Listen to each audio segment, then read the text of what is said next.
यूरोपीय यूनियन की आला अदालत ने मुसलमान खवातीन को हेड स्कार्फ पहनने से रोकने के फैसले का दिफा करते हुए कहा है कि कंपनियां अपने मुलाजमीन को काम की जगह पर ज़ाहिरी अलामत के तौर पर किसी भी मजहबी, सियासी या नजरियाती अलामत के इस्तेमाल से रोक सकती हैं। आप काम के ऊपर हिजाब नहीं पहन सकती हैं, हम इसकी इजाज़त नहीं देते। यूरोपीय कोर्ट ने यह फैसला दिया कि ये एम्प्लॉयर के ऊपर डिपेंड करता है कि अगर वो समझता है कि हिजाब से जो है कि उसके इदारे का या उसके माहौल का या उसकी न्यूट्रलिटी के ऊपर आंच आती है तो वो पाबंदी लगा सकता है। तो ये हक जो है यहाँ पर मुसलमानों को हक नहीं दिया गया।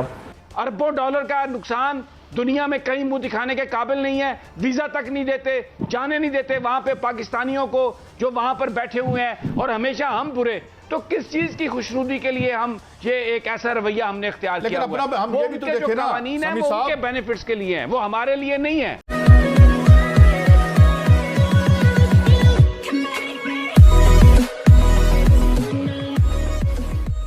नमस्कार दोस्तों, अब एक चीज़ समझनी बहुत ही मुश्किल है पाकिस्तानियों के पॉइंट ऑफ व्यू से कि जहाँ कहीं भी जाएंगे वहाँ उस कंट्री के रूल्स एंड रेगुलेशन फॉलो करेंगे, ऐसा वो लिख कर देते हैं, साइन कर देते हैं, तभी जाकर उनको वहाँ पर एंट्री मिलती है।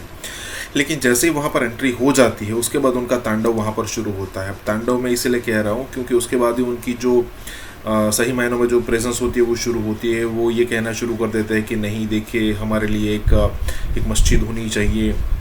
उसके बाद जब उनको मस्जिदें मिल जाती है तो फिर भी वो रोड पर नमाज़ पढ़ना शुरू कर देते हैं बुरखे। जब थोड़ा ऐसा लगता है कि यूरोपियन कल्चर में, इंडिया में तो फिर भी थोड़े लोग हैबिचुअल है, लेकिन अगर मान लीजिए यूरोप में कोई महिला जो है वो बुरखा पहन कर निकलती है, लोग ऐसे ऐसे देखते हैं, लेकिन फिर भी उनको उसी चीज़ के लिए बुरखा पहनना है कि लोग ऐसे देख रहे हैं। जब लोग इरिटेट होते हैं ना तो उनको मज़ा आता है।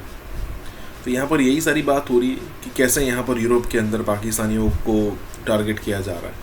इसी के साथ ये वीडियो शुरू करता है। और हाँ दोस्तों, सुपर थैंक्स के जरिए हमारी मदद करना ना भूलें। यूरोपीय यूनियन की आला अदालत ने मुसलमान खवातीन को हेड स्कार्फ पहनने से रोकने के फैसले का दिफा करते हुए कहा है कि कंपनियां अपने मुलाजमीन को काम की जगह पर ज़ाहिरी अलामत के तौर पर किसी भी मजहबी, सियासी या नजरियाती अलामत के इस्तेमाल से रोक सकती हैं। फैसले में यह भी कहा गया है कि कंपनियों की जानिब से किसी भी फैसले से पहले मुलाजमीन के हुकूक और आज़ादी मजहब का ख्याल रखते हुए मुल्की कानून साजी को भी मद्देनजर रखा जाएगा। अब इस सारे फैसले का लुब्बे लुबाब क्या है, कॉन्टेक्स्ट क्या था, क्यों ये डिसीजन हुआ, और अब इससे आगे आने वाले दिनों में क्या असरात मुरतब होंगे वहाँ की कंपनीज पर और मुसलमानों पर, या जो भी शख्स अपना एक रिलीजियस फ्रीडम जो है वो इस्तेमाल करना चाहता है। हमारे साहब ये बताएं, इस फैसले तक ये फैसला हुआ कैसे, ये क्या कोई कॉन्टेक्स्ट था? तो ज़रा प्लीज़ हमारे नाजरीन के लिए भी एक्सप्लेन करें कि ये क्या मामला चल रहा था अदालत में और ये फैसला कैसे हुआ। जी, ये जर्मनी में 2 ख्वातीन नौकरी कर रही थी। जब उन्होंने अपनी जॉब शुरू की उस वक्त वो हिजाब नहीं पहनती थी। बाद में कुछ बरस बाद उन्होंने हिजाब पहनना शुरू कर दिया, जिस पे उनके एम्प्लॉयर ने उनको कहा कि आप काम के ऊपर हिजाब नहीं पहन सकती हैं, हम इसकी इजाज़त नहीं देते किसी भी किस्म के रिलीजियस सिंबल की।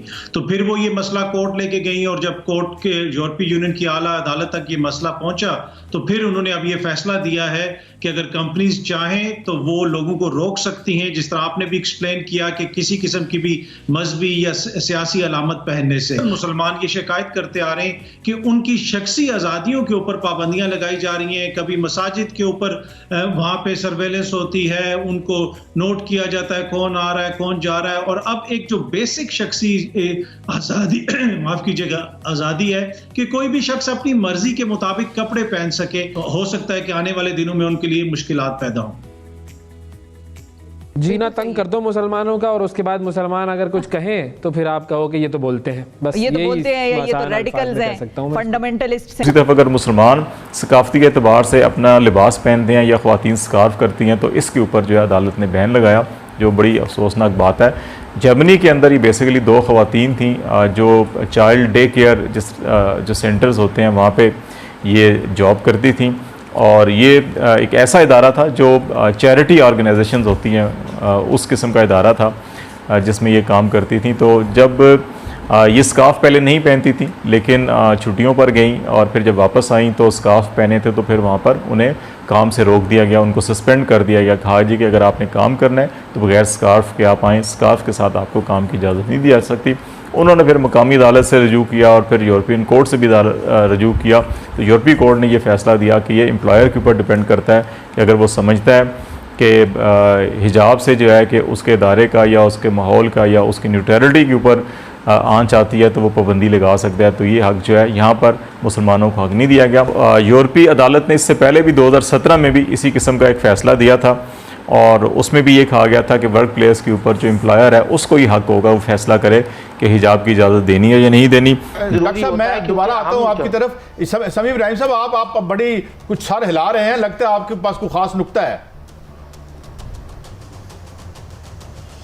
नहीं, नुक्ता ये है, मुझे ये बताएं डॉक्टर साहब, जो कानून की बात कर रहे हैं, ये अमेरिका का जो कानून है ये पाकिस्तान पे अप्लाई होता है? बरतानिया का होता है? एक टेररिस्ट एक्ट कातिल अल्ताफ हुसैन, उसको वापस नहीं देते। करप्शन में सुप्रीम कोर्ट ने नवाज शरीफ को नाअहल करार दिया, उसको वापस नहीं करते। डॉक्टर साहब कह रहे हैं कि जी करप्ट प्रैक्टिसेस में ये हो जाएगा।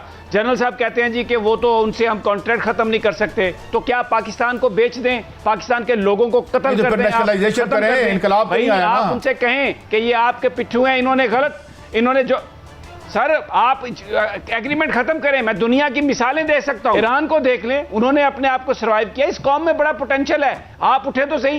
ये कह के कि कौम मारी जाएगी, आप अपने मफादात को देखते हैं। गरीब आदमी जो बिल पे नहीं कर सकता उसको कुचलते हैं, रोजाना कीमत बढ़ाते हैं कि जी वो नाराज हो जाएंगे। भाई उनकी हमें दोस्ती का फायदा क्या हुआ? 70,000 अमवात, अरबों डॉलर का नुकसान, दुनिया में कहीं मुंह दिखाने के काबिल नहीं है, वीजा तक नहीं देते, जाने नहीं देते वहां पे पाकिस्तानियों को जो वहां पर बैठे हुए हैं, और हमेशा हम बुरे। तो किस चीज की खुशनुदी के लिए हम ये एक ऐसा रवैया हमने इख्तियार किया हुआ है? हम ये भी तो देखें ना, कानून है वो उनके बेनिफिट्स के लिए हैं, वो हमारे लिए नहीं है। समी साहब ये ठीक आप कह रहे हैं, चले आपका नुक्ता नजर भी आ गया। जनरल साहब मेरा सवाल आपसे ये है कि कश्मीर में जो हो रहा है ऐसे पेंट किया जा रहा है जैसे शायद हमारी फौज वहाँ इस तरह है जिस तरह हम इंडिया के में है, मतलब टेसिटली इसी तरह का इंप्रेशन देने की कोशिश की जा रही है। इसके क्या मोहरक़ात हैं और इसका क्या नतीजा निकल सकता है?